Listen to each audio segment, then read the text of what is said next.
حضرت ابو سعید خدری رضی اللہ تعالی عنہ فرماتے ہیں کہ احد کی لڑائی میں جب میرے والد شہید ہو گئے تو انہوں نے میرے لیے کوئی جائیداد نہیں چھوڑی تھی۔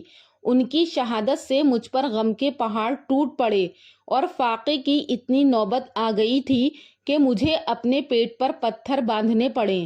جی ہاں دوستو، آج میں آپ کی خدمت میں ایک ایسے صحابی کا واقعہ لے کر حاضر ہوئی ہوں جن کا نام آپ نے بھی سنا ہوگا، جو کہ حدیث کے بہت بڑے راوی حضرت ابو سعید خدری رضی اللہ تعالی عنہ ہیں۔ ویڈیو کو آخر تک ضرور سنیے گا، ویڈیو بہت ایمان افروز ہونے والا ہے، جس کو سن کر آپ کے دل میں حضرت ابو سعید خدری کی محبت جوش مارنے لگے گی۔ آپ کا نام سعد اور کنیت ابو سعید اور آپ کے خاندان کا نام خدرہ تھا، اس لیے آپ کو خدری کہا جاتا ہے۔ آپ کے والد کا نام مالک اور دادا کا نام سنان تھا۔ مدینے میں اسلام کی تبلیغ کا سلسلہ جاری تھا تو خود انصار داعی اسلام بن کر اپنے قبیلوں میں اسلام پہنچا رہے تھے، تو ان کے قبیلے سے مالک بن سنان نے اس وقت اسلام قبول کیا اور ساتھ ہی ان کی بیوی بھی ایمان لے کر آ گئیں۔ اسی لیے ابو سعید خدری رضی اللہ تعالی عنہ مسلمان گھرانے میں پیدا ہوئے اور مسلمان ماں باپ کے دامن میں تربیت پائی۔ ابو سعید خدری رضی اللہ تعالی عنہ کا شمار ان اہل علم صحابہ کرام رضی اللہ عنہم میں ہوتا ہے جو اپنے زمانے کے بہت زیادہ علم والے سمجھے جاتے تھے، اور انہی کے چشمہ فیض سے بہت سے لوگوں نے ان سے علم حاصل کیا۔ حضرت ابو سعید خدری رضی اللہ عنہ ابتداءً مالی اعتبار سے کمزور اور اصحاب رسول کی صف میں شامل تھے، کیونکہ آپ کے والد مالک بن سنان رضی اللہ عنہ جنگ احد میں شہید ہوئے تو پیچھے انہوں نے کوئی جائیداد نہیں چھوڑی تھی، جس کی وجہ سے آپ پر فاقہ اور پیٹ پر پتھر باندھنے کی نوبت آ پڑی تھی۔ لیکن تھوڑے دنوں بعد اللہ تبارک و تعالیٰ نے علوم دین کے ساتھ ساتھ مال و دولت سے بھی آپ کو نواز دیا تھا۔ سیدنا ابو سعید خدری رضی اللہ عنہ علوم نبوی کے سمندر تھے۔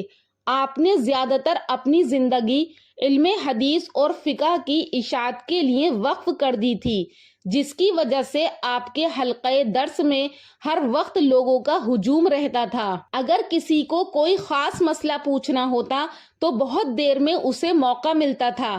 درس کے مخصوص اوقات کے علاوہ اگر کوئی بھی آپ سے سوال پوچھنا چاہتا تو وہ اس کو جواب سے نواز دیتے تھے، اسے منع نہیں کرتے تھے۔ چنانچہ ایک مرتبہ حضرت عبداللہ ابن عباس رضی اللہ عنہما نے اپنے بیٹے علی اور غلام اکرمہ کو بھیجا کہ ابو سعید رضی اللہ عنہ سے حدیث مبارک سن کر آؤ، تو اس وقت آپ باغ میں تھے۔ ان حضرات کو دیکھ کر ان کے پاس آ کر بیٹھے اور انہیں حدیثیں بھی سنائیں۔ جب ہجرت کر کے حضور صلی اللہ علیہ وسلم مدینہ آئے اور پہلے ہی سال میں مسجد نبوی کی تعمیر شروع ہوئی تو حضرت ابو سعید خدری رضی اللہ تعالی عنہ نے اس کے کاموں میں شرکت کی۔ غزوہ احد میں اپنے باپ کے ساتھ رسول اللہ صلی اللہ علیہ وسلم کے ساتھ گئے۔ اس وقت ان کی عمر 13 سال تھی، تو رسول اللہ صلی اللہ علیہ وسلم نے سر سے پاؤں تک دیکھا، کمسن خیال کر کے ان کو واپس کیا۔ آپ کے والد نے ہاتھ پکڑ کر دکھایا کہ ان کے ہاتھ تو پورے مرد کے ہیں اور اس میں طاقت اور قوت بھی ہے، لیکن پھر بھی چھوٹے ہونے کی وجہ سے آپ نے اجازت نہ دی۔ تو اس لڑائی میں رسول اللہ صلی اللہ علیہ وسلم کا چہرہ مبارک زخمی ہوا تو مالک نے بڑھ کر خون پوچھا اور ادب کے خیال سے زمین پر پھینکنے کی بجائے اس کو یعنی حضرت ابو سعید خدری کے والد پی گئے۔ تو نبی کریم صلی اللہ علیہ وسلم نے فرمایا کہ اگر کسی شخص کو ایسے شخص کے دیکھنے کی خواہش ہو جس کا خون میرے خون سے آمیز ہوا ہو تو وہ مالک بن سنان کو دیکھے۔ اس کے بعد نہایت ہمت اور قوت کے ساتھ لڑ کر شہادت حاصل کی۔ باپ نے کوئی جائیداد نہیں چھوڑی تھی۔ ان کی شہادت سے بیٹے ابو سعید خدری پر کوہ علم ٹوٹ پڑا، فاقہ کشی کی نوبت آ گئی، پیٹ پر پتھر باندھے تو ماں نے کہا کہ رسول اللہ صلی اللہ علیہ وسلم کے پاس جاؤ، آج انہوں نے فلاں شخص کو دیا ہے تو وہ تم کو بھی کچھ نہ کچھ دے دیں گے۔ پوچھا کہ گھر میں کچھ ہے تو ماں نے کہا کہ نہیں، تو اس لیے حضرت ابو سعید خدری نبی کریم صلی اللہ علیہ وسلم کی خدمت میں پہنچے کہ آپ صلی اللہ علیہ وسلم کچھ دے دیں گے، لیکن وہاں آپ کا خطبہ سنا تو اس وقت آپ خطبہ دے رہے تھے کہ جو شخص ایسی حالت میں صبر کرے تو خدا اس کو مالدار کر دے گا۔ یہ سن کر ان کے دل میں خیال آیا اور کہا کہ میرے پاس تو میری اونٹنی موجود ہے تو پھر مانگنے کی کیا ضرورت ہے۔ یہ سوچ کر چلے آئے، لیکن نبی کریم صلی اللہ علیہ وسلم کی زبان سے جو کچھ نکلا تھا وہ پورا ہو کر رہا۔ رازق اور عالم اللہ تبارک و تعالیٰ کی ذات نے رزق کے ان پر ایسے دروازے کھول دیے، یہاں تک کہ تمام انصار سے دولت و ثروت میں بڑھ گئے، یعنی مالدار ہو گئے۔ اسی طرح ایک مرتبہ کا واقعہ ہے کہ ایک جماعت کے ساتھ جس میں 30 آدمی شامل تھے اور دارقطنی کی روایت کے مطابق ابو سعید خدری رضی اللہ تعالیٰ عنہ اس کے امیر تھے، کسی مقام کی طرف روانہ ہوئے تو ایک جگہ پڑاؤ کیا، قریب کے گاؤں والوں سے کہلا بھیجا کہ ہم تمہارے مہمان ہیں، تو انہوں نے مہمانداری کرنے سے انکار کیا۔ اتفاق سے اسی قبیلے کا سردار اس کو بچھو نے ڈنک مارا تو لوگوں نے بہت علاج کیا لیکن اس کو فائدہ نہیں ہوا، تو بعض لوگوں نے مشورہ دیا کہ صحابہ کے پاس جاؤ، شاید ان کو کچھ علاج معلوم ہو۔ چنانچہ وہ لوگ آئے اور واقعہ بیان کیا۔ بعض روایتوں میں تصریح ہے کہ حضرت ابو سعید خدری رضی اللہ تعالیٰ عنہ نے فرمایا کہ میں جھاڑ سکتا ہوں اس بچھو کے کاٹے ہوئے کو، لیکن میں 30 بکری اجرت لوں گا، تو انہوں نے منظور کر لیا۔ تو آپ نے جا کر سورہ الحمد پڑھی اور زخم پر پھونک دیا، وہ شخص بالکل اچھا ہو گیا اور بے تکلف چلنے پھرنے لگا، اور ان لوگوں نے بکریاں لے کر مدینے کا رخ کیا۔ سب کو یہ شک تھا کہ ان کا اس سے یہ بکریاں لینا جائز ہے یا نہیں۔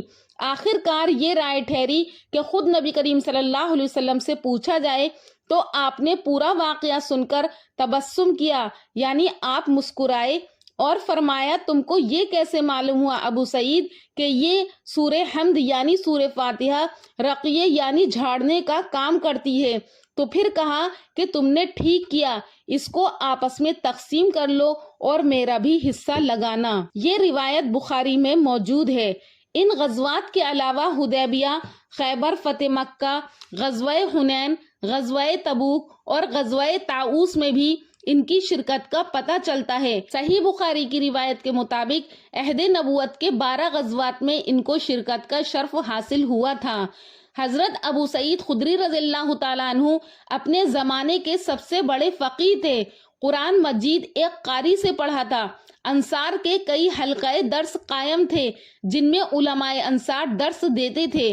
حدیث و فقہ رسول اللہ صلی اللہ علیہ وسلم اور صحابہ کرام سے سیکھی تھی۔ خلفائے اربعہ اور حضرت زید بن ثابت سے روایتیں کی ہیں، کثرت سے حدیثیں ان کو یاد تھیں۔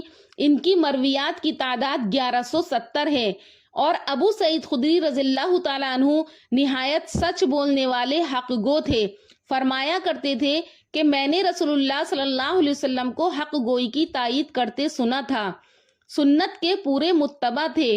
حضرت ابو ہریرہ رضی اللہ تعالیٰ عنہ ایک مسجد میں نماز پڑھایا کرتے تھے۔ وہ ایک مرتبہ بیمار ہو گئے یا کسی سبب سے نہیں آ سکے تو ابو سعید خدری نے امامت کی۔ ان کے طریقۂ نماز سے لوگوں نے اختلاف کیا۔ انہوں نے ممبر کے پاس کھڑے ہو کر کہا، میں نے جس طرح نبی کریم صلی اللہ علیہ وسلم کو نماز پڑھتے دیکھا ہے اسی طرح پڑھائی ہے، باقی تمہارے طریقے کی مخالفت تو اس کی مجھے بالکل پرواہ نہیں۔ مزاج میں بردباری اور تحمل تھا۔ ایک مرتبہ ان کے پاؤں میں درد ہوا تو پیر پر پیر رکھ کے لیٹے تھے کہ آپ کے بھائی نے آ کر اسی پاؤں پر ہاتھ مارا جس سے درد بڑھ گیا، تو انہوں نے نہایت نرم لہجے میں کہا کہ تم نے مجھے تکلیف پہنچائی، جانتے تھے کہ درد ہے؟ جواب ملا کہ ہاں، لیکن رسول اللہ صلی اللہ علیہ وسلم نے اس طرح لیٹنے سے ممانعت فرمائی ہے۔ اور اسی طرح ان کو ناحق باتوں پر بھی بہت جلدی غصہ آ جاتا تھا، اور نبوت کے زمانے کے بعد مدینے میں ہی ان کا قیام رہا، اور اسی طرح عہد فاروقی اور عثمانی میں فتویٰ دیتے تھے۔ حضرت علی رضی اللہ تعالی عنہ کے زمانے میں جنگ نہروان پیش آئی تو اس میں نہایت جوش سے حصہ لیا، اور یزید کے مطالبہ بیعت کے وقت جب حضرت امام حسین علیہ السلام نے مدینہ چھوڑنے کا ارادہ فرمایا تو اور صحابہ کی طرح ابو سعید خدری رضی اللہ تعالی عنہ نے بھی یہ خیر خواہانہ مشورہ ان کو دیا تھا کہ آپ یہیں تشریف رکھیں، لیکن حضرت امام حسین نہیں مانے، اور اس کے بعد جب حضرت امام حسین کی شہادت ہو گئی تو پھر اس کے بعد شامی لشکر نے مدینے پر حملہ کیا، جس میں بہت زیادہ مسجد نبوی کی بے حرمتی کی، مدینے کا گلی کوچہ خون سے لالازار تھا، مکان لوٹے جا رہے تھے، عورتوں کی عزت خراب ہو رہی تھی، تو یہ سارے معاملات صحابہ سے نہیں دیکھے گئے، صحابہ سے یہ بے حرمتی نہیں دیکھی جاتی تھی، اس لیے حضرت ابو سعید خدری رضی اللہ تعالیٰ عنہ پہاڑ کی ایک کھو میں چلے گئے تھے، لیکن یہاں بھی پناہ نہ تھی، تو ایک شامی اس طرف پہنچ گیا اور اندر اتر کر تلوار اٹھائی تو انہوں نے بھی دھمکانے کی خاطر تلوار کھینچ لی، وہ آگے بڑھا تو حضرت ابو سعید خدری نے یہ دیکھ کر تلوار رکھ دی اور سورہ مائدہ کی آیت نمبر 28 پڑھ کر اس کو سنائی، جس کا ترجمہ یہ ہے کہ اگر تم مجھے مارنے کو ہاتھ بڑھاؤ گے تو میں تمہارے مارنے کو تیار نہیں ہوں گا، کیونکہ میں خدائے رب العالمین کا خوف کرتا ہوں۔ شامی یہ سن کر پیچھے ہٹا اور کہا کہ خدا کے لیے بتائیے آپ کون ہیں؟ فرمایا ابو سعید خدری ہوں، تو بولا رسول اللہ صلی اللہ علیہ وسلم کے صحابی ہو؟ کہا کہ ہاں، تو یہ سن کر وہ شامی غار سے نکل کر چلا گیا۔ پھر ابو سعید خدری رضی اللہ تعالیٰ عنہ اپنی غار سے اپنے مکان آئے تو یہاں بھی انہوں نے دیکھا کہ وہی عالم مچا ہوا تھا۔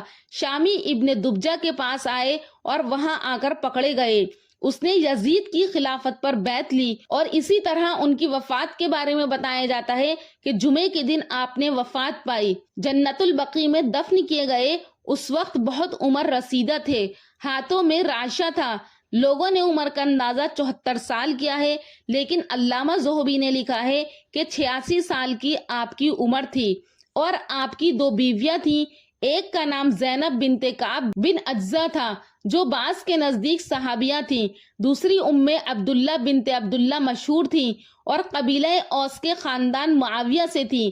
اولاد کے نام یہ ہیں کہ عبد الرحمن، حمزہ اور سعید۔ دوستو، یہ تھا حضرت سعید خدری رضی اللہ تعالیٰ عنہ کا واقعہ، جو کہ صحابی رسول ہیں۔ یہ واقعہ میں نے آپ کو مختلف روایات اکٹھا کر کے بتایا ہے، جس میں کوئی روایت بخاری سے ثابت ہے اور کوئی مسند احمد سے اور کوئی فضائل صحابہ سے ثابت ہے۔ اللہ پاک سے دعا ہے کہ اللہ پاک تمام صحابہ کے نقش قدم پر ہم لوگوں کو بھی چلنے والا بنائے، ان کے ایمان کا حبہ اور شمہ ہمیں بھی عطا فرمائے۔ امید کرتی ہوں کہ آپ کو ہماری آج کی ویڈیو پسند آئی ہوگی۔ اگر پسند آئی ہے تو ہمارے چینل نوری اسلامک ٹیوبر کو سبسکرائب کریں اور کامنٹ سیکشن میں اپنی رائے کا اظہار ضرور کریں۔ انشاءاللہ پھر ملاقات کروں گی ایک اور اچھے واقعے کے ساتھ اگلی ویڈیو میں، تب تک کے لیے اللہ حافظ۔